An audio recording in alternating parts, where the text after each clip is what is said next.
Salamat po, Mr. Chair.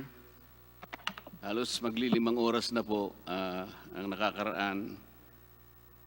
Siguro po makakapaghintay naman ng mga opisyalis ng ABS-CBN para sa ilang mga pagtatanong pa po.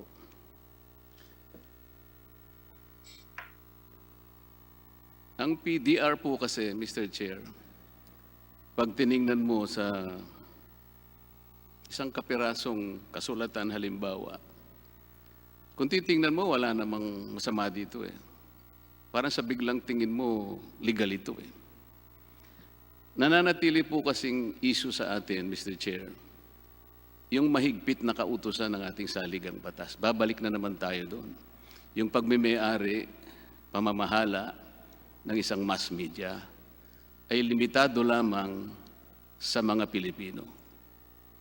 100% po ang hinihingi ng saligang batas. Anything less than that is a violation of that provision. Kaya po, ganito po ang pagdinig natin, kailangang magpakaingat tayo. Tanong po sa kinatawan ng ABS-CBN kung sino po yung gustong sumagot sa inyo. Yung mga naunang tanong po sa inyo ng aking mga kasama, at ang iba po ay tinanong nila sa mga namamahala ng Securities and Exchange Commission, yun po ba ay masasabi nating kaganapan ng isang batas? O yun ay conclusion of law and conclusion of facts?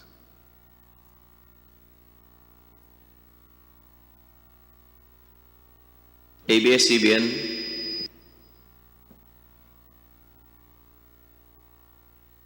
Mr. Chair, can we request Attorney Ayo Bautista to be recognized, please?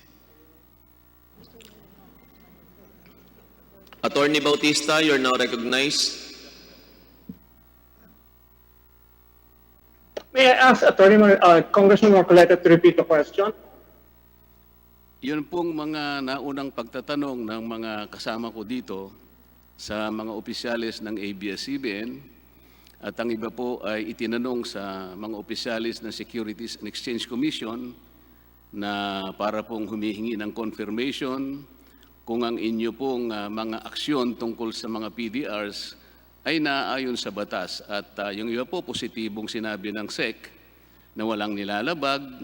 Kung ang pag-uusapan po yung Securities Regulation Code at saka yung Corporation Code. Ang tanong ko po, hindi po ba conclusion of facts lang ito at saka conclusion of law? Ibig sabihin, walang isang makapagsasabi, kahit na po siguro 10 tao ang tumindig at sabihin niya na ang PDRs ay legal, ito po ay nananatiling konklusyon lamang, hindi po ba, Attorney?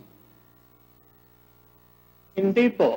Ito po ang conclusion or desisyon ng mga administrative quasi-judicial agencies who have the jurisdiction in law to resolve these issues. Kaya mabigat po ang kanilang mga ginagawa. According to the jurisprudence po, the agencies who have the jurisdiction and authority and expertise with respect to certain matters, their word should be given great weight. Pangalawa po, meron tayong presumption of regularity and good faith. Ang presumption po ay yung mga kanilang aksyon ay valid, legal, and binding unless and until they are reversed by a higher court. So yung pong presumption of regularity, good faith, at legal compliance ay nandoon ngayon. Ngayon, pag pinanggit po kanina ni Commissioner Amato, presuming po na lumabas sa Supreme Court decision na nagkamali ang SEC sa kanilang interpretasyon ng mga control test sa Erbosa, sa Teves, at sa Roy, mag-a-apply po yung doctrine of operative fact sa akin pong palagay. Ang ibig sabihin nun, kung ang isang tao ay umasa in good faith sa desisyon o kilos ng administrative agency, he cannot be held liable for relying on such decisions and actions. In fact, in the case of Film Development Council of the Philippines versus Colon Heritage, that's dated June 16, 2015. Sinabi po ng Supreme Court na it would be ghastly unfair. Yun po ang ginamit na salita, ghastly unfair. If you will penalize people who rely in good faith on administrative rulings and decisions. Salamat po. Attorney Bautista, napakasimple po kasi ng tinanong ko. Napakahaba po ng sagot nyo. It is as if you are preaching to the choir. Ang tanong ko lamang po kung ito ay conclusion of law or conclusion of facts. Ang ibig ko lamang po sabihin, may puwersa po ba ng batas yung halimbawa isinagot ng mga administrative agencies sa mga tanong ng mga kasama ko, pero hindi ko na po ibibilabor yon. Ang pinaka-importante po kasi, dahil sa pinag-uusapan natin ay dalawang bagay lang. Yung po bang pagmimay-ari at saka yung pamamahala. Kasi po ang sabi po ng inyong mga kinatawan dito sa ABS-CBN, wala naman kang kapangyarihan yung mga may-ari ng PDRs na bumoto eh. Ang tanging ibinigay lang naman sa kanila na karapatan ay yung makakuha ng yung cash distribution. Ang totoo po niyan nagpapakaingat pa nga sila na hindi magamit yung salitang dividend eh. Kasi nga ayaw nilang masabi talaga na stockholders. They are simply holders of PDRs. Talagang inilalayo doon sa usapin na talagang walang kontrol. Ang ibig po bang sabihin na Attorney Bautista, yung po bang paghahawak lamang ng voting rights, yun lamang ang nakakakontrol sa mga aksyon ng isang kumpanya? Doon po sa decisions ng Gamboa at kay Hindi po, Roy wag na po versus ninyong yung Gamboa. Tinatanong ko lang, ang ibig ba niyo sabihin, kumo ang isang PDR holder ay hindi siya nakaboto o makakaboto, ito tanggapin ko muna na hindi siya nakakaboto. Ang ibig po ba niyong sabihin, yun lamang may hawak ng boto ang nakapagbibigay ng kontrol sa isang korporasyon? Yun po ang desisyon ng Suprema, ng Korte Suprema. Hindi ko po opinion yun. Huwag po ninyong gagamitin ng Korte Suprema. Kayo lang mo po ang tinatanong ko eh. Ang Sang-ayon ibig, po ako sa ulitin ko po, desisyon ng ulitin ko Supreme. po. Napakasimple po nito. Pinalilito po kasi ng mga representatives ng ABS-CBN, wala naman kang control yung mga yan. Ang boboto rito ay yung ABS-CBN Holdings Corporation. Kaya sa ganung kaparaanan, wala silang kontrol. Di ba? Ganito na lang para maintindihan po niyo ng lubusan, attorney. Ginamit po kasing halimbawa ng isa sa amin dito na yung pong Philippine Depository Receipt. Wala kang iniwan yan sa sa ticket ng karera. Bagamat napakasimple po ng pagkakagamit ng paghahalimbawa, Attorney Bautista, gamitin ko na rin po yon. Yung tao na gumamit ng isang nominee para bumili ng ticket, siya po yung may-ari, siyang principal. Meron lamang siyang inutusan. Kapag nanalo po yung kabayo po yata ang pinag-uusapan doon yung po panalo, ibibigay doon sa principal. Hindi kukunin nung inutusan na bumili ng karera. Di po ba? Kung loto naman po yan, kahit na po ako hindi tumataya ng loto, pero naiintindihan ko po yung mekanismo niyan Halimbawa po, Tony Bautista, mawalang galang na po sa inyo. Kunwari lamang po, inutusan ko kayo na bumili ng isang loto ticket. Pero mahigpit po yung tagubilin ko sa inyo na ito pong numerong ito ang inyong gagamitin. Halimbawa, 1, 2, 3, 4, 5. Yan ang itaya mo. Inutusan ko po kayo. Mawalang galang na po. Meron po ba kayong karapatan na palitan ninyo yung ticket na sinabi ko sa inyo? Unang-una po, yung Okay. example na sinite ni Attorney Francis Day. Attorney, hindi po tayo magkakaintindihan kung hindi kayo sasagot Ang kanya pong example ay kabayo.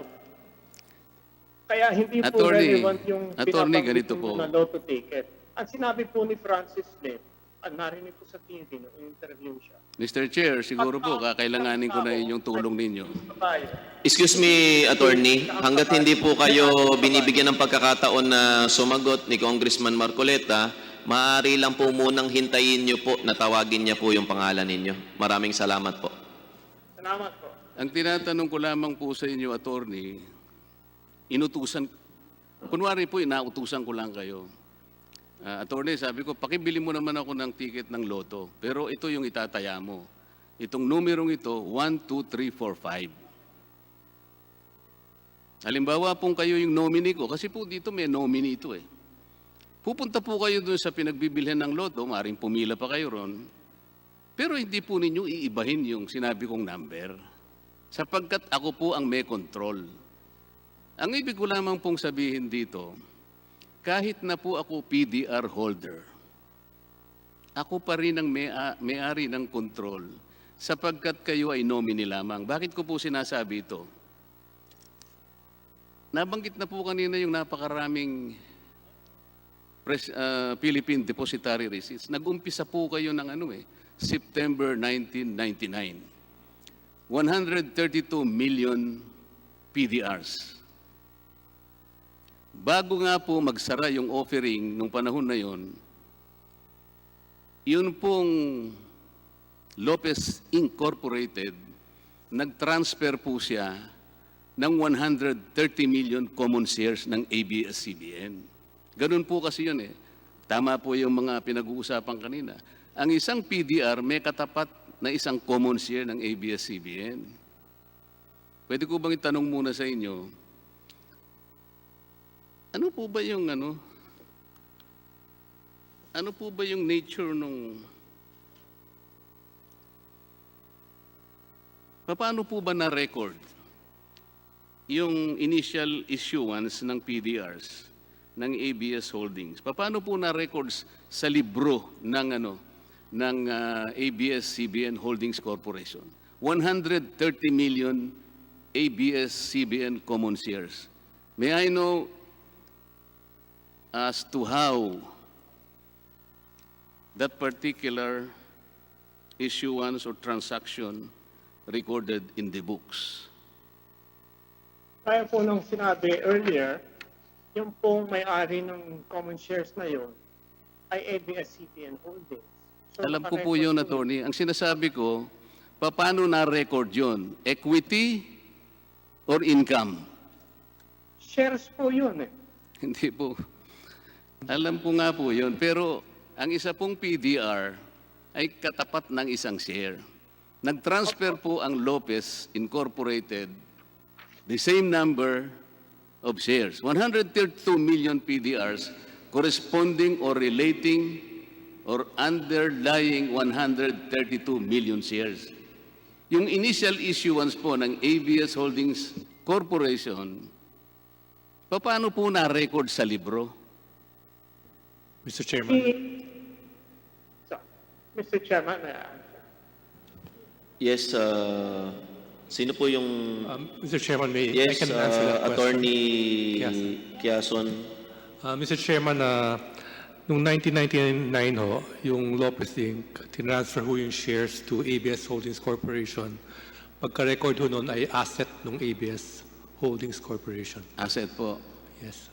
Ibig sabihin, capital, di ba? Asset, equity. Yes. Oh. Hindi ho equity dahil Hindi po. inassign ho. Magiging ganun po yung katuturan niya. Bakit po? Kasi po kung i-declare nyo na income, okay, tatanungin ko kayo kung nagbayad kayo ng capital gains tax. Sasabihin nyo siguro sa akin. Hahanapin ko yung pagbabayad nyo sa BIR. So kung i-consider po ninyo na equity yun o kaya capital, walang iniwan po din yon sa isang taong nagmamayari ng isang common share. Ito po ngayon yung dyan. Kaya po natin hinihimay ito. Sabi nga natin, dalawa po kasi ang test ng control, attorney. Kayo na po ba yung sasagot? Tayo po itinuruan sa isang desisyon ng Korte Suprema. Ito po yung case ng Nickel versus Redmond, na doon ay sinabi ng Korte Suprema, dalawang uri ang pagtutuos ng control. Yung control test, ito po yung situs of control. Madali po yun eh. Kukunin lang po lahat ang shares ng ABS-CBN. Titingnan ng mga pangalan, kung lahat po Pilipino, wala na pong problema yon. Pasado po kayo sa saligang batas. Ano po yung pangalawang test? Kayo na po sumagot. What is the second test? ABS-CBN. Attorney, kayo po, Who ma'am. would like Attorney Ayo Bautista to answer that question? Romuald Padilla. Congressman Marcoleta, available din po dito ngayon yung SEC General Counsel. Baka gusto niyo pong tanungin. Mamaya na po siguro, Mr. Chair, kasi po, sayang po yung pagkakataon Sige po. na nandito. ABS-CBN, isa po sa inyo kung maaari po sumagot. Dalawa po yung test. Alam po ninyo ito, corporation law lang ito eh. Yung pong unang test, walang problema ron. Yung situs of control. Napakasimple nun. Titingnan po natin yung mga shares of stocks. Iisa-isayin po natin. Walang problema, puro Pilipino, Mr. Chair. Walang sasabit doon sa 100% Pilipino. Ano po yung pangalawang test na itinuro sa atin ng Korte Suprema? Nickel versus Redmond. Hindi po nyo kabisado? Ito po yung grandfather rule. Gagamitin po natin yung grandfather rule kapag merong agam-agam. Pag merong pagdududa, kinakailangang makita sino talaga ang may-ari. Ito po yung konsepto ng beneficial ownership. Tama po ba? Ito po kasi ang pinaka-gist ng ating pinag-uusapan ngayon. Wala pong pagtatalo, ABS-CBN is a mass media company. At sa ating saligang batas, talagang mahigpit ang kautusan, 100%. Alam po ninyo, ngayon po kasi modernong panahon, modern technology, inaamin naman po natin na lumaganap ang maraming mga financial instruments.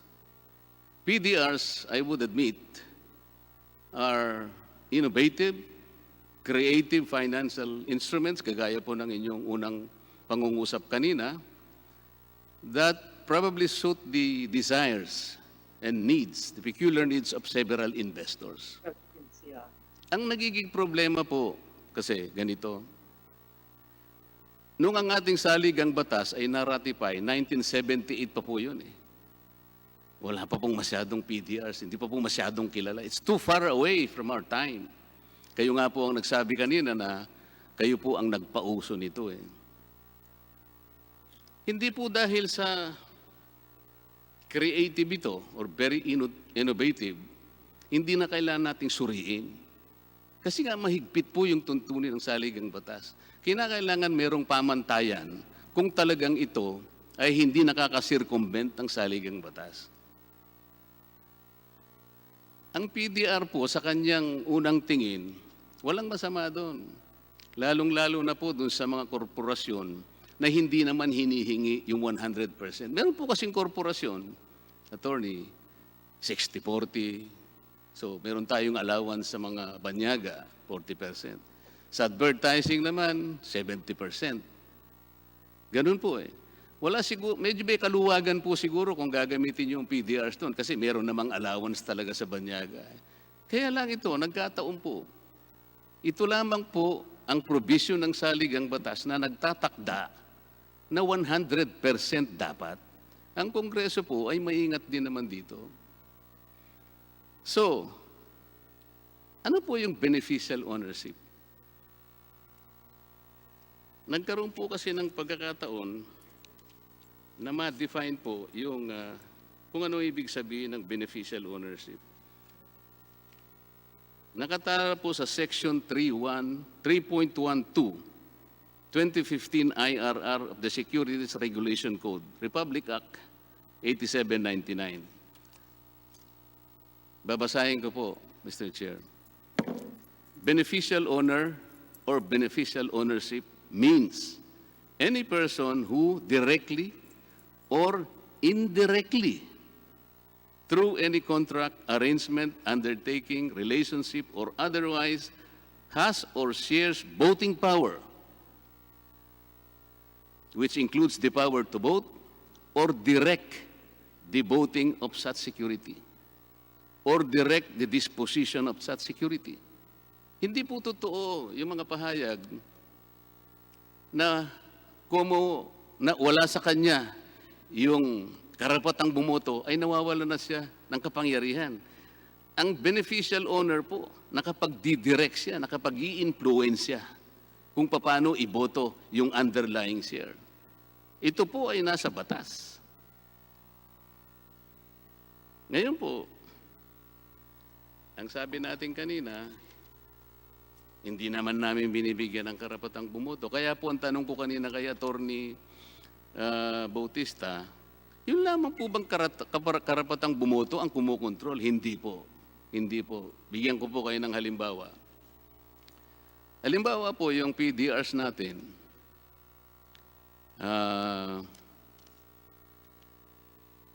Hindi ngayon, meron kayo halimbawang gagawin na isang fundamental decision. Mangangailangan po kayo ng, under the corporation code, mangangailangan kayo ng at least 2/3 ng outstanding stocks ng ABS-CBN.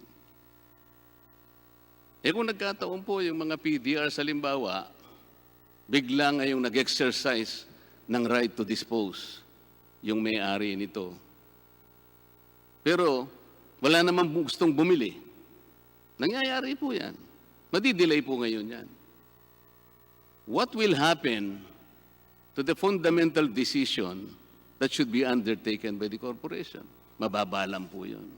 Sa makatwid po, hindi lamang yung bumoto siya, pati yung hindi niya pagboto, na-delay po yung hakbang na gagawin ng corporation.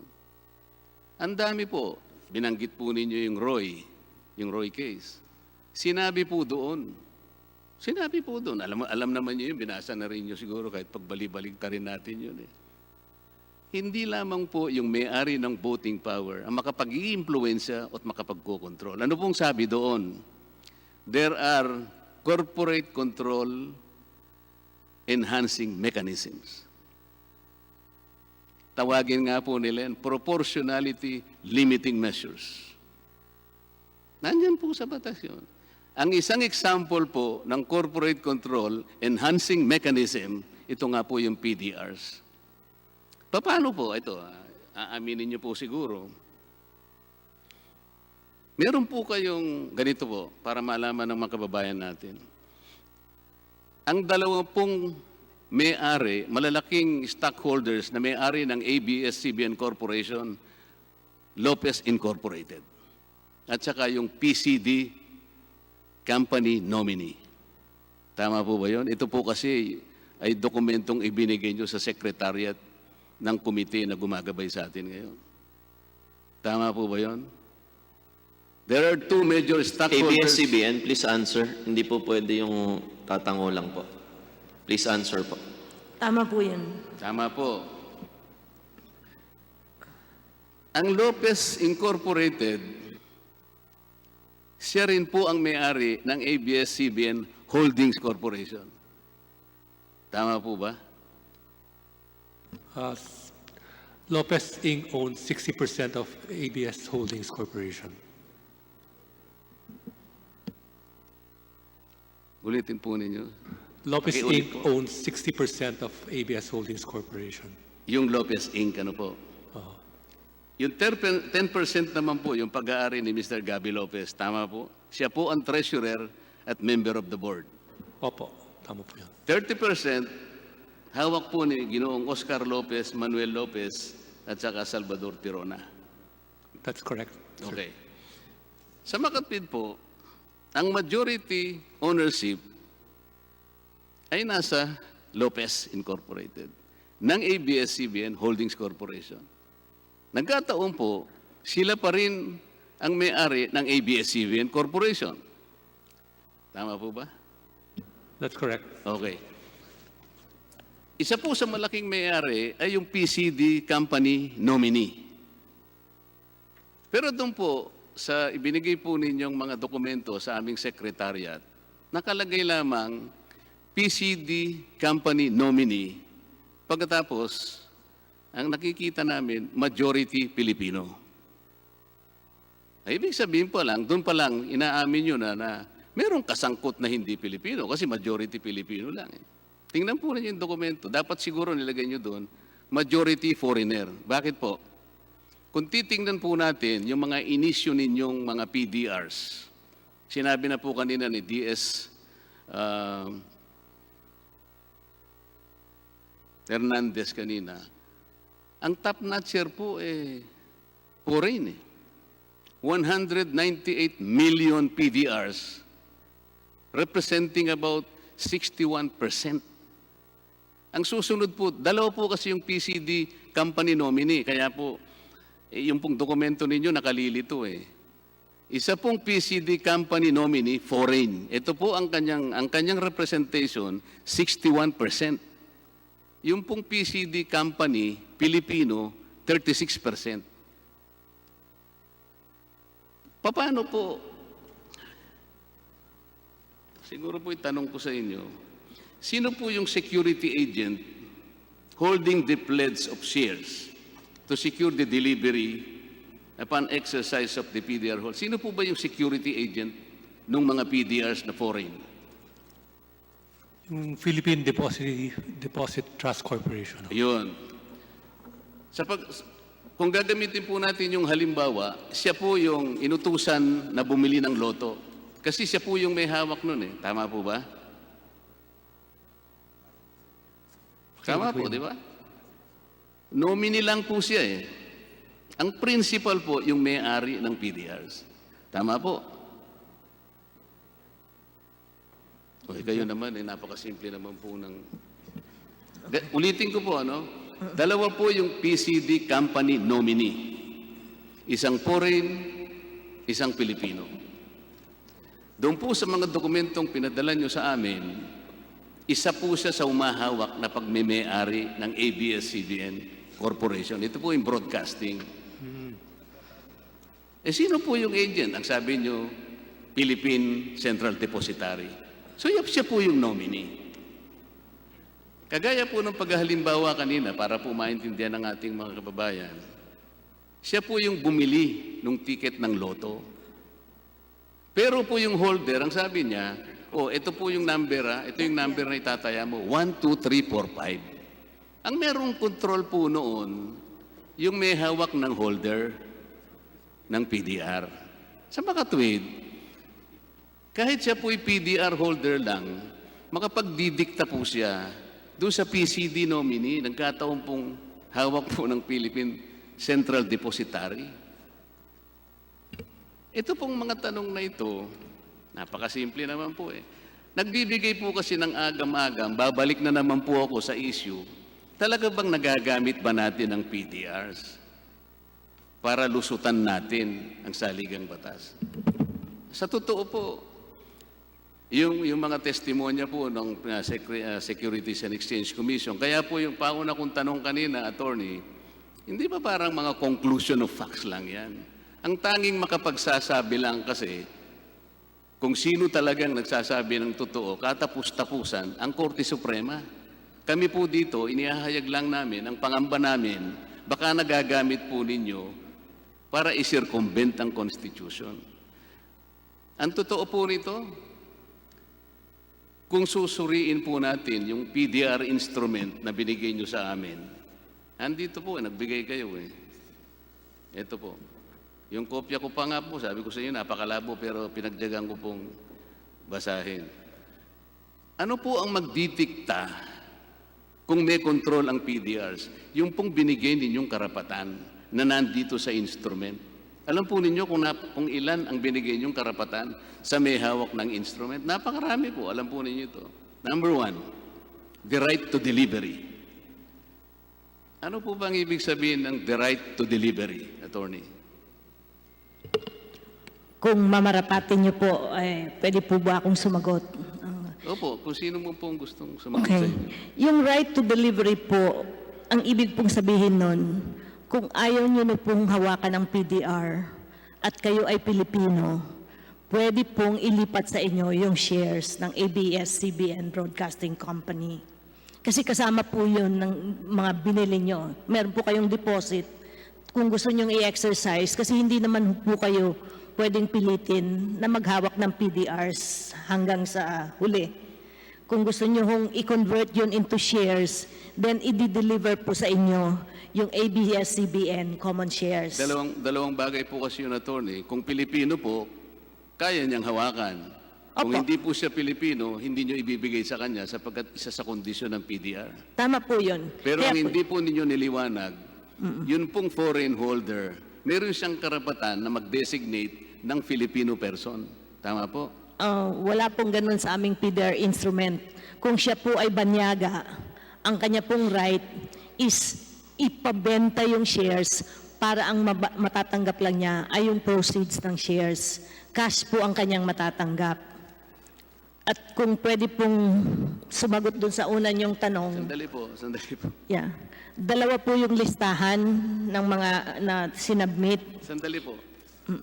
Ang sabi po ninyo, wala po sa instrument ninyo na kapag ka foreigner ay hindi siya makapag-a-appoint ng isang Filipino person na maging nominee niya? Wala po. Pong ganun. Wala pong Kung ganun. sakali pong maipakita ko sa inyo na nasa inyo pong instrument, kung sakali lamang po, Sige po.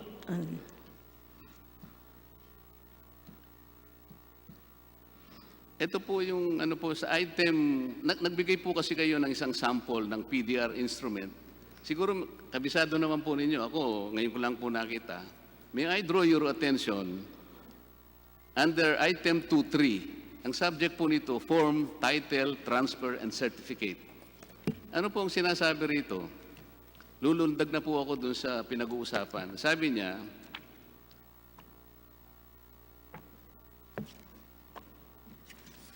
sandali po, hindi po pala yun. Nagsamali ako.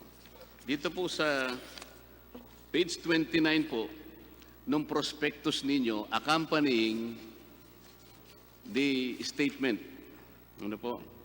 Meron po kasi kayong ABS-CBN 2014 registration statement. Kasama po yon ay yung prospectus. Sa page 29 po ng prospectus na yan, ganito po yung sinasabi.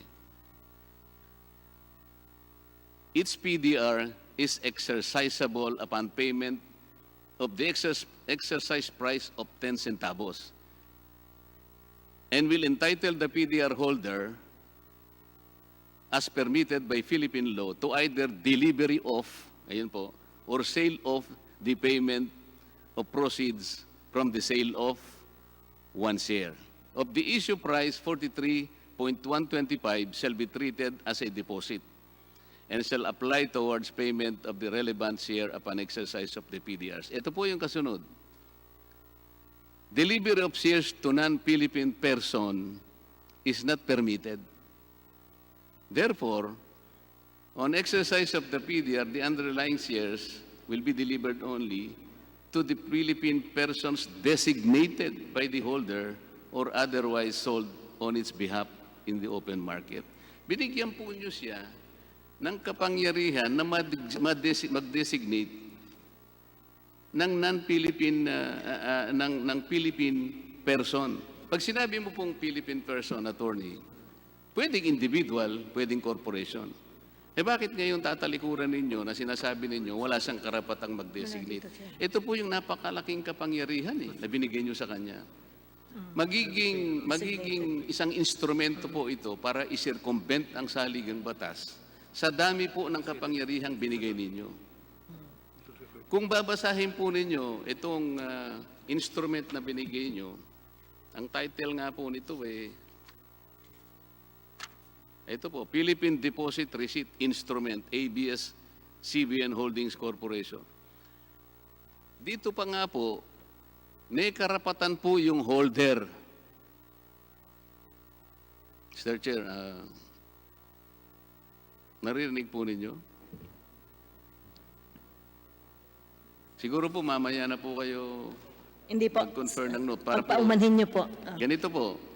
Hindi nga nakita nyo po, meron. So, sa makatwid, tama po ako. Meron pong nakasulat nga dito. Oh, meron po pala, no? Mabuti po. Dapat po tinitingnan. Ako ngayon ko lang nakita po eh. Pero kayo, kayo po nagpasimula nito, dapat alam po ninyo ito. Opo. Ngayon, nasaan na ba ako? Isa pa pong kapangyarihan na binigay ninyo sa may-ari ng PDR. Binigyan po ninyo siya ng kapangyarihan na sa English po kasi, to vary and modify the rights of the holder. Ito po yung talagang nakapagbigay sa akin ng iba yung parang pagkabahala. Bakit po ganun? Nakalagay rito, by way of an extraordinary resolution, the PDR holder can vary and modify their rights depending on several eventualities. Ito po ba sinuri ng Securities and Exchange Commission? Kanina po, yung mga tanong ng mga kasama ko. Oh, inapprove pala ng Securities and Exchange Commission. Ibig sabihin, pag inapprove yan, talagang may primary jurisdiction. Ganito po yan. Ang ibig po ba niyong sabihin, attorney, nung inapprove po ng Securities and Exchange Commission, tinignan din po ba niya kung yung PDR ay maaring nakapag-circumvent ng saligang batas? Tinignan ba ng SEC po yun? Yun po ba yung inyong assumption? Yan po ang aming assumption kasi lahat po ng mga dokumento at lahat ng mga requirements, pati po yung PDR instrument at lahat ng kailangan i-disclose, dinisclose naman po namin sa I see. Securities So and yun Exchange po Commission. yun po yung assumption ninyo. Yun po. Ngayon, yung po kasing pagbabari or modification of rights upon the existence of some eventualities or contingent conditions, mangyayari lamang po yun pagkatapos na approvein yung PDR para i-offer na ninyo. So, lalabas po dito, hindi kailanman malalaman ng Securities and Exchange Commission kung ano yung mga rights na babaguhin at ano-anong mga conditions na magti-trigger kung bakit binago yon. Wala na pong alam doon ang Securities and Exchange Commission. Hindi po niya kontrolado yon. At ang Securities and Exchange Commission po ay hindi isang korte na sasabihin niya, ito hindi makalalabag ito sa saligang batas. Meron po ba siyang ganong kapangyarihan, attorney? Na pag nung makita niya, ang totoo po nito, alam po niyo yung kasagutan eh. Ano po ang inapprove? Ang inapprove po nila sa inyo ay yung actual na pagbibenta ninyo ng Philippine Depositary Receipts. Wala pong kinalaman doon yung determination kung meron man, kung ito'y nakalabag sa saligang batas. There was no determination on the part of the Securities and Exchange Commission to look into whether or not some kind of circumvention has been done. Why? Hindi po kasi trabaho ng Securities and Exchange Commission yun eh. Sukat na, ma-erase-through nila, nailagay po sa tamang mga requisite na hinahanap ng Securities and Exchange Commission, sabi niya, okay na yan. Pero hindi po niya titingnan. Hindi siya lalabas sa 4 na sulok ng PDRs na yan para lamang sabihin sa inyo, constitutionally, tama po ito. Wala pong ganon.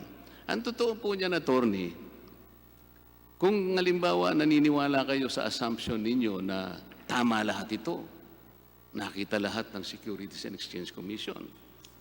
Pero, kayo na rin po siguro ang dapat na tumingin dito sa inyong mga dokumento. May mga disclaimer po. Ito po. Doon pa lamang po sa Securities Regulation Code, ang sabi niya, Section 12, the Securities and Regulations Code, ito po, 12.7, Madam. Any untrue statement or fact, ulitin ko po, any untrue statement of fact or omission to state a material fact required to be stated herein or necessary to make the statement therein not misleading shall constitute fraud. O sa makatwid, hindi sinasabi ng, yan ay complete na tama yan. Nilalabas ko ang sarili ko dyan. Sabi po ng dito pa lang sa batas, dito pa lang sa pagre-rehistro ninyo. Ang sabi pa po rito, ito po nasa first page po ng inyong prospectus. Dated January 6, 2014, which accompanied the 2014 registration statement of ABS-CBN. Ito po yung nakasaad mismo. The Securities and Exchange Commission has not approved the securities or determined if this prospectus is accurate or complete. Any misrepresentation to the contrary is a criminal offense and should be reported immediately to the Securities and Exchange Commission. Bakit po merong disclaimer na ganito? Abay, nilalabas din siyempre ng Securities and Exchange Commission ang sarili niya. Maring nagkamali siya. Tama po ba, Attorney? Kung pwede ko po lang hong linawin. Yung pong... Hindi, tanong ko po sa inyo, ito po bang pagkakaroon ng disclaimer na to, hindi nangangahulugan na hindi sapat na inapprove yung sale? Sapagkat maring merong siyang hindi nakita. Kaya meron siyang disclaimer. Kaya wag nating sasabihin na pumasa sa lahat ng aspeto, lalong-lalo na po kung pag-uusapan ay yung ating saligang batas. Hindi po ba ganun ang ibig sabihin ng disclaimer? Ang review po kasi ng Securities and Exchange Commission, pag nag-apply po kayo for registration, talaga kung hinihimay nila lahat ng mga disclosures doon. Yun nga po. Kung meron Wala man namang pong problema doon, misrepresentation. attorney. Hinimay nga nila, pero nagkaroon sila ng disclaimer. Ang ibig sabihin nito, hindi sapat na tingnan lang nila. Maaring merong pagkukulang, marong hindi nakita. Opo. Sabi nga po natin, ganito eh. Ang pagkukulang po niyan ay usually sa factual issues po. Pag sinabi mong Yun ang po. aming capital ay 100 million, pero 50 million lang pala, yun po yung ano. Sandali po. Yun po yung assumption ninyo. Yun Opo. po yung opinion ninyo. Kaya Opo. kanina po, ang aking opening salvo, lahat po ng pinag-uusapan natin at sagot nyo, mga conclusion of fact ito. Maaring nagkamali kayo, maaring nagkamali kami, pero yung agam-agam nandito po. Malinaw po yun. Nagkakaroon ng pagdududa sapagkat napakarami ng binigay ninyong power sa holder na kung tutuusin mo at pagsasama-samahin will constitute control as a beneficial o tingnan mo. The right to delivery, possession. The right to sale or proceeds of the underlying share, ito po yung distribution of cash. Enjoyment. I-exercise ng kanyang disposition. These are the three attributes of ownership. Pagkatapos, sasabihin po ninyo, palalabasin po natin sa pamamagitan ng mga intricate web of corporate lawyering na hindi po ganito. Paano po namin masusundan ngayon? ABS-CBN is owned by Lopez Inc. ABS-CBN Holdings is owned by Lopez Inc. Meron pa pong holding corporation ang nagme-may-ari ng Lopez Inc. Saan po natin hahanapin lahat itong PDRs na ito kung napakarami po ninyong holding corporation? Tingnan po ninyo. Pwede po bang sumagot? Sandali po. Ito po yung... Ang Lopez Inc.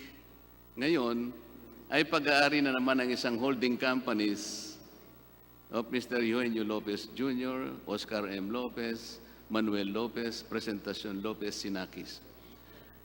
4 na kumpanya na naman po ang may-ari na naman ng Lopez Inc. Isa po ay Creslo Holdings Corporation, majority Filipino. Ito po yung sinabit ninyo sa Secretariat. Mantes Corporation, majority owner Filipino. Tigto 29.10% po itong dalawang ito. Dito pa lamang po, makikita na po yung pag-aalinlangan. Bakit majority Filipino? 29.1%, dalawa. Paano? Yun sa PCD, hindi na nga nyo po may papaliwanag eh. Sino po ang boboto nung hawak po ng PCD Corporation nominee foreign? 198 million PDRs constituting 61%. Sino po ang boboto nung underlying shares nun? Okay. Kung pwede pong bumalik doon sa PCD nominee, dalawa po yung listahan na isinabiti namin. Yung isa pong listahan, ang listahan ng shareholders ng ABS-CBN Broadcasting Company. Kung makikita niyo po dyan, wala pong PCD nominee na non-Filipino. Yung isa pong listahan, yun po ang listahan ng PDR holders. Kaya po merong PCD nominee kasi po yung shares nakadeposit sa kanila at nagbenta ng mga PDRs both to Filipinos and non-Filipinos. So ang restriction po natin is on the mass media company. At yung sa mass media company, kung titignan niyo po ang listahan, lahat po yan ay Pilipino. Yung sa list ng PDR holders na nakadeposit sa PCD nominee, meron ho yan foreigners. Wala naman pong diskusyon na walang foreigners na naghahawak ng PCD, ng PDRs. Kasi po yung PDRs, yung amin pong ine-explain kanina, it's a financial instrument. Wala po silang ownership sa mass media company. Alam po ninyo, attorney, ganito po yun eh. Kahit na po sabihin natin 1,000,000 beses na wala silang ownership, konklusyon pa rin po yun. Ang mangyayari po nito, kanina ko pa po tinatanong, ano po yung kasaysayan ng 198 million PDRs na hawak po ng foreign? Ngayon po, merong PCD company nominee foreign. Sino po ang boboto para doon? Kasi nominee lang po siya. Kung ang tanong niyo po ay kung boboto sila sa ABS-CBN Broadcasting Company, hindi po sila bumoboto. Ito pong listahan na to na may PCD nominee, yan po ang listahan ng mga PDR holders. So kung tatanungin niyo ang botohan, yun ang botohan ng mga PDR holders. So wala pong kinalalaman yun sa ABS-CBN Broadcasting Company. Kanina pa po natin pinagtatalunan yung tungkol sa control. Halimbawa po, gusto niyang i-exercise yung right to dispose. Foreigner po siya. Siyempre po, hahanap kayo ng bibili, hindi po ba, attorney? Opo. Nagkataon po, wala pang bibili. Nangyayari naman po yun eh. Sa dami po nun. Hindi ko po kasi alam kung ang magti-trigger nun, yung mismong may hawak ng PDR o may kinalaman din yung ABS Holdings, ito po yung napakalabo eh. Dahil nga po sa web ng inyong layering, ito po yung mahirap na tuntunin. Kaya po nahihirapan tayong ganito, napakarami po nung layering ninyo, kaya lumilitaw po talaga, hindi natin matukoy talaga kung nagagamit na circumvention ito, hindi. Dapat kasi linawin natin. Ngayon, wala pong bibili. Nagkatawang 198 million PDRs po yun, representing 61%. Ang tanong po kanina, kung halimbawa, gagawa po kayo ng isang fundamental action, corporate action, madi-delay po pati yung action na gagawin ninyo. Sapagkat na-delay po. Kahit hindi siya bumoto, yung hindi niya pagkakaboto dahil yung hindi niya pagkakabenta, na-delay po yun, hindi naman po kayo makakagawa without the 2/3 outstanding shares po na nire-represent ng PDR. Yun po yung magulo doon. Kaya malinaw po rito, kahit sabihin po ninyong wala silang controlling sa pamamagitan ng pagboto, yung hindi po niya pagboto o na-delay niya yung pagboboto, control din po yun eh. So ang malinaw, nakaka-control din sila sa management. Malinaw po yun. Yeah.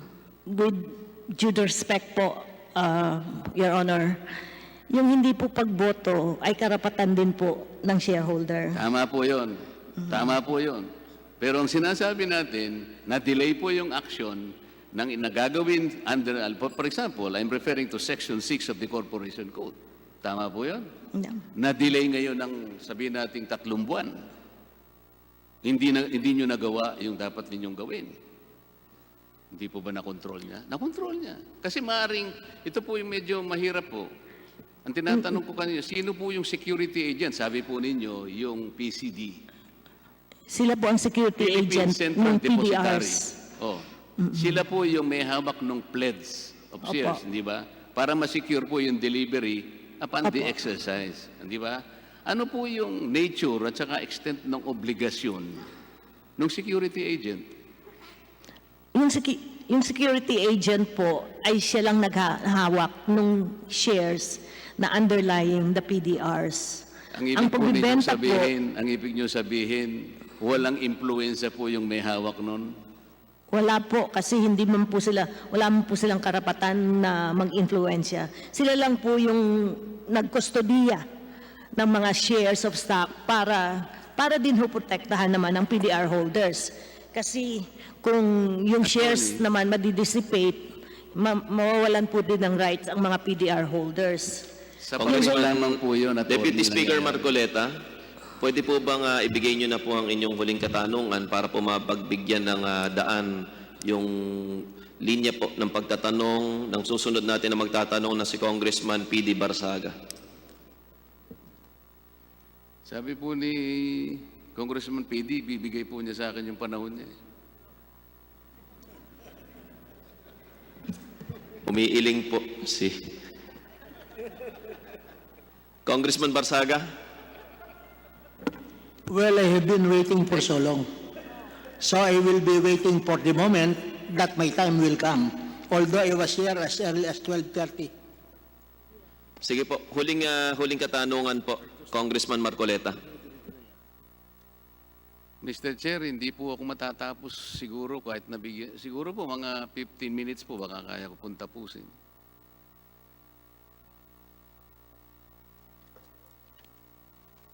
Mr. Chairman, in as much as I also have some questions, but I yield to the Honorable Marcoleta. Kasama na rin po dun kay Congressman Onyx Crisologo na ibinigay sa akin sa bilang nakakatanda, ibinibigay ko na po kay Congressman Marcoleta. Maraming salamat, Vice Chairman Mark Defensor. Additional 10 minutes para kay Congressman Marcoleta. Salamat po, Mr. Chair. Salamat po, Congressman Mike Defensor.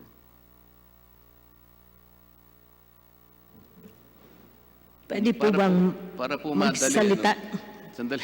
Sandali po. Siguro po gawin natin, stipulation na lang po para, kunyari, para madali yung ibang tatanungin ko sa inyo. If you so desire, no? As of October 16, 2019, Mr. Chair, can ABS-CBN representatives stipulate that per beneficial ownership disclosure of ABS-CBN Holdings, Prudential Singapore Holdings, PTE Limited, holds 15,656,570 PDRs issued by ABS-CBN Holdings. Mr. Chairman, we have to check the records. We can just give. I-check po ninyo. Oh, yes, sir. Salamat po. Mr. Chair, ABS-CBN also stipulate that in May 2013, Mercury Media Holdings Limited, an affiliate of the Capital Group companies, acquired PDRs issued by ABS-CBN Corporation from Marathon Asset Management LLP, costing some 2.3 billion pesos. ABS-CBN. We'll check again the figures, Your Honor. Siguro po, Mr. Chair, paano check po ninyo? Paano kung na-check po ninyo? Yes na po ang sagot? Yes, Your Honor. Sige po. Mr. Chair, will ABS-CBN also stipulate further that in June 2013, a US-based fund, Capital International Private Equity Fund, acting through Mercury Media Holdings Finance, subscribed to some 2.5 billion pesos worth of PDRs from ABS-CBN Holdings. Mr. Chairman, we'll also look at the figures and verify it and then certify. Yung pong mga i-verify nyo, kailan nyo po matatapos i-verify?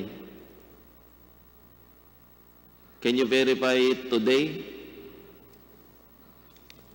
Baka mahirapan ho kami today. It's already 7. Okay. Kung hindi po kaya ngayon, Tomorrow's a holiday. kahit po matapos itong round of questioning natin tungkol sa PDRs, papayagan po ng chairman ng joint committee ito na bigyan ng 1 o 2 minuto si Congressman Marcoleta para naman sagutin nyo yung kanyang mga katanungan na hindi nyo po masagot ngayong gabing ito. Sa susunod po natin na hearing. Thank you, Your Honor. Congressman Marcoleta. Salamat po, Mr. Chair. Kasi po,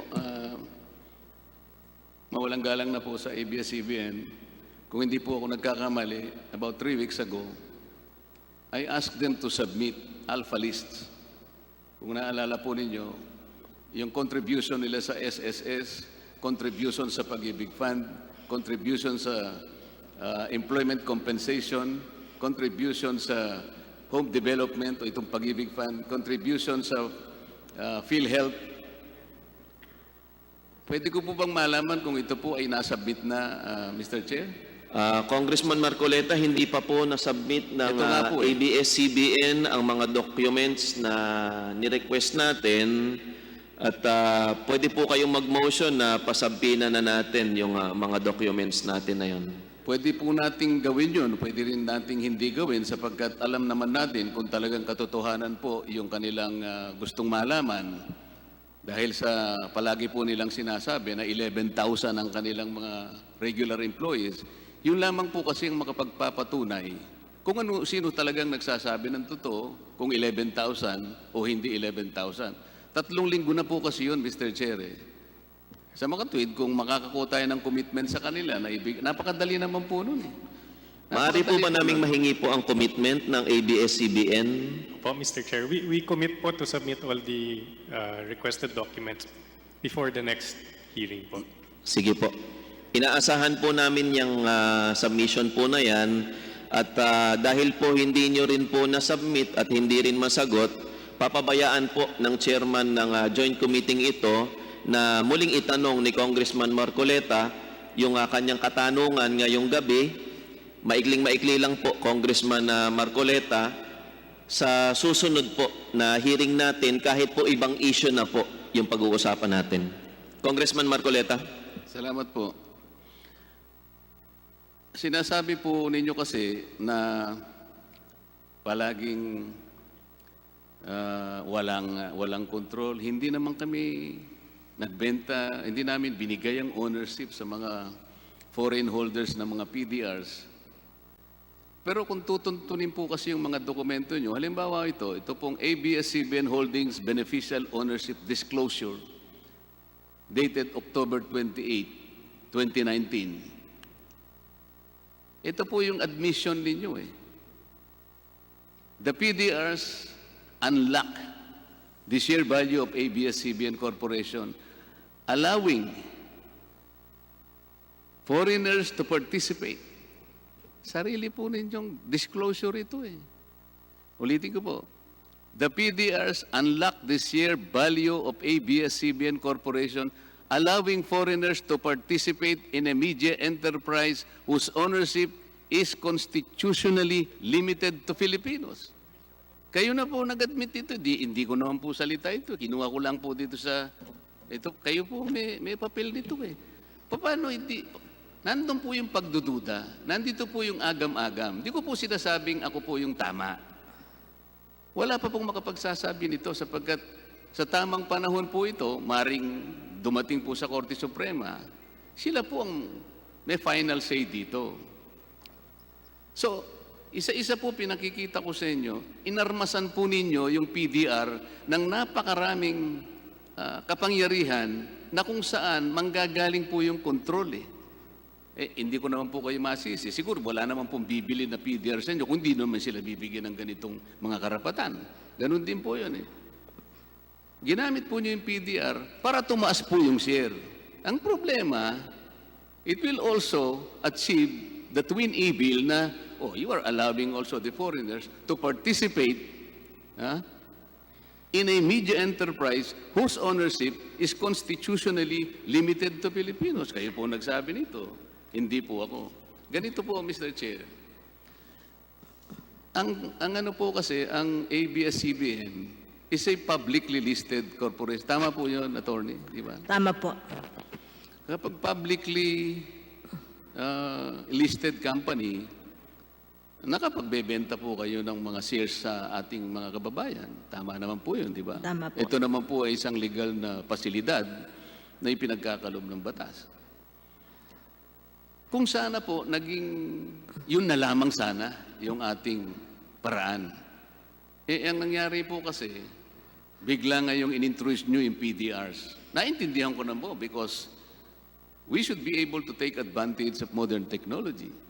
And in the new financial market, we should be able to introduce creative and innovative financial instrument that would probably meet the peculiar needs of investors.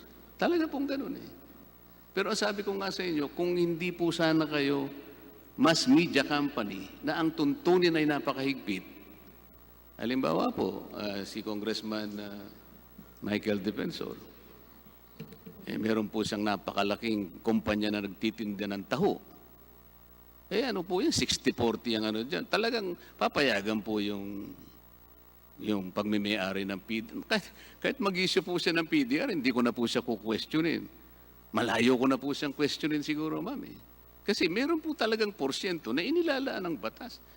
Kaya lang ito po, ang test po natin dito, whether or not yung paggamit po nating PDRs ay maaring nakalalabag. Ito po yung pinakapunto ng usaping ito. Kung sana po yung nagbebenta na lang kayo, malinaw na malinaw po yung unang test, yung control test, situs of control. Malinaw po, puro Pilipino eh. Masisino pa nating lahat. Pero kung PDRs po, Amerikano po halimbawa, Aleman, British, paano po natin, kahit na po magkahiwalay yung listahan natin, ma'am, o sige, meron kang PCD company Pilipino, meron kang PCD company foreign. Paano po ngayon matutuntunan ni Kong Boying Remulla kung yung pong foreign na yun, ibininta niya sa kabilang, wala na po tayong matutuntun doon. Ito yung napakahirap. So, maski po yung saligang batas, hirap na hirap po natuntunin kayo sapagkat napakarami po ninyong ginamit na kaparaanan. Hindi ko naman po sinabing sinadya ninyong itago, pero ganito po yung nangyayari. Kaya po humihirap. Kasi po ang PDR, isang makabagong instrumento. Alam naman po ninyo na there are regulatory gaps in our present system. Tanggapin ninyo o hindi, kung minsan po, yung mga batas natin hindi makahabol sa bilis ng technology. Ang isa pong halimbawa, ito po. Ito pong conditional access system na binigay sa ABS-CBN Corporation para makapagpalabas po kayo sa pamamagitan ng cable. Ang sabi po ng NTC sa inyo, huwag muna kayong gagamit, sabi niya, ng isang cable channel hanggat hindi kami nakagagawa ng kaukulang tuntunin para i-regulate ito. Sinulatan po kayo ng NTC. Pero sa kabila po nun, pinagwalang bahala ninyo, tinuloy pa rin ninyo, ano po ang gusto kong palabasin? Nauhuli po yung talagang ganun po napakabilis ng technology. So, maski dito po, mabilis po yung pag-create natin ng mga financial instrument, hindi makahabol ang ating regulatory system.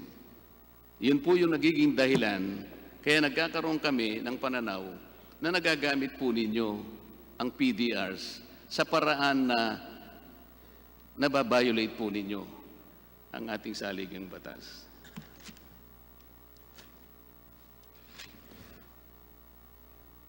Doon po sa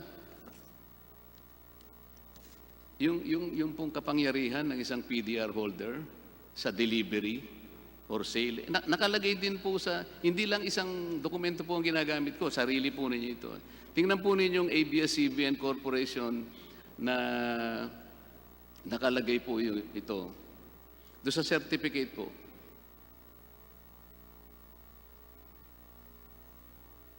Nakalagay po sa PDR certificate ito mismo eh.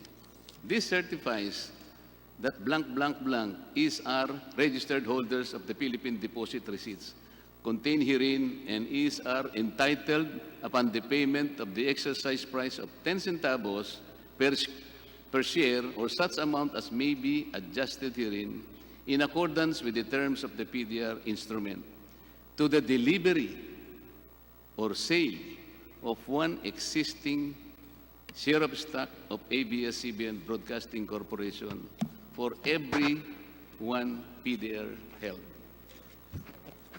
Yun po ay possession, di ba? Ito naman po sa yung right of delivery, nandito pa. Pwede pong sumagot. Ito po, bago niyo po sagutin, meron pa pong isang pinagbabatayan. Dito po sa inyong PDR instrument under item 2.3, ito po yung sinasabi ko sa inyo. 2.3 Form Title Transfer Certificates. Upon exercise of the PDR exercise rights, the shares delivered or sold shall be lodged with the PCD, unless and until the exercising holder, in case of delivery or subsequent transferee, in case of sale, requests for upliftment into registered stock certificate evidencing shares. Napakalaki po ng mga kapangyarihang binibigay nyo.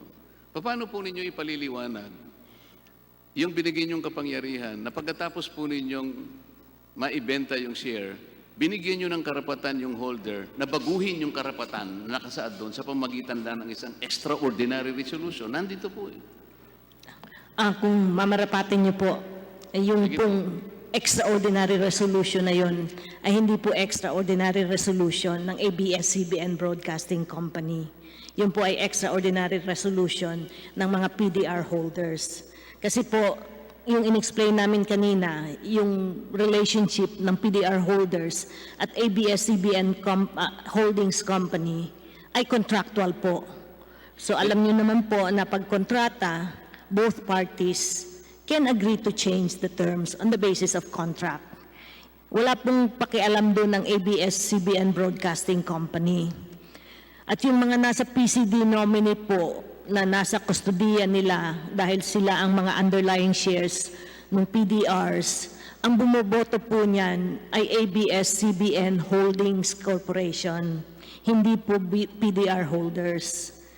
In no way po sila pinapayagan na bumoto. At yung ini-stress nyo po na delivery or sale, ang in-explain ho namin, delivery to Philippine nationals kung sila ay entitled, in which case, i-deliver ng ABS-CBN holding sa kanila yung share upon exercise of the right. Kung hindi po sila qualified, as in the case of foreigners, then ang kanila po ay yung sale. Ibebenta po yung shares at yung pera lang po ang mapupunta sa banyagang naghahawak ng PDRs. So, medyo magkaiba po sila. Naunawaan po natin Final yun. statement, Deputy Speaker Marcoleta. Final statement na po at sumobra na po kayo sa oras, pero bibigyan ko po kayo ng 3 minuto sa susunod na hearing bago po tayo lumipat sa panibagong issue. Salamat po. Hindi po nangangahulugan na natapos na po. Meron pa po kasi akong konting itatanong, Mr. Chair, pero if I am allowed a little time to summarize, ang pagdinig po natin sa mga PDRs o Philippine Depositary Receipts ay para lamang matingnan nating mabuti kung itong mga financial instruments na ito ay nakalalabag sa tuntunin na itinakda ng ating saligang batas tungkol sa pagmeme-ari o pamamalakad ng isang mass media. Napaka-importante po nito, Mr. Chair, sapagkat sa panahong ito, makabagong pamamaraan po para mag-raise ka ng capital, kukunti ang risk. Tama naman po yun, kagaya ng opening statement po ni Attorney convenient po at saka beneficial ito eh. But no matter how creative it is, no matter how innovative that financial instrument is, it is incumbent upon us to see to it that the constitutional provision on ownership, it is actually a constitutional injunction against ownership of foreigners sapagkat talaga pong 100% ang hinahanap ng ating saligang batas. Kailangan po kasi nating mapangalagaan yon. Kagaya po nung nalalaman ng lahat, ang sabi nga po nila,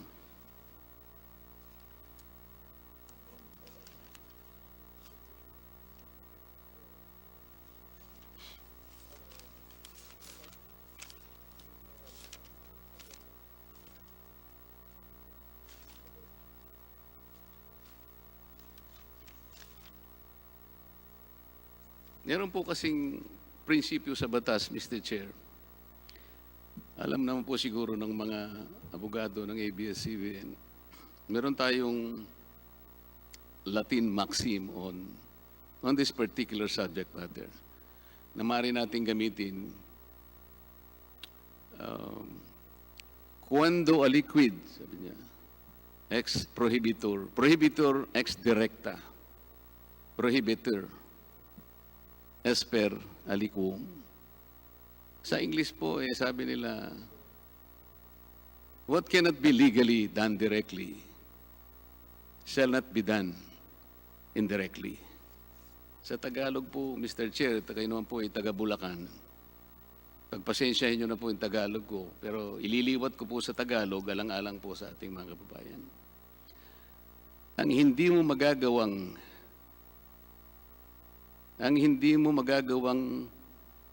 hindi ganito po. Pasensya na po, ano po. Ang hindi mo direktang magagawa na walang gusot, ay huwag mong idaan sa pagpapalusot. Salamat po, Mr. Chair.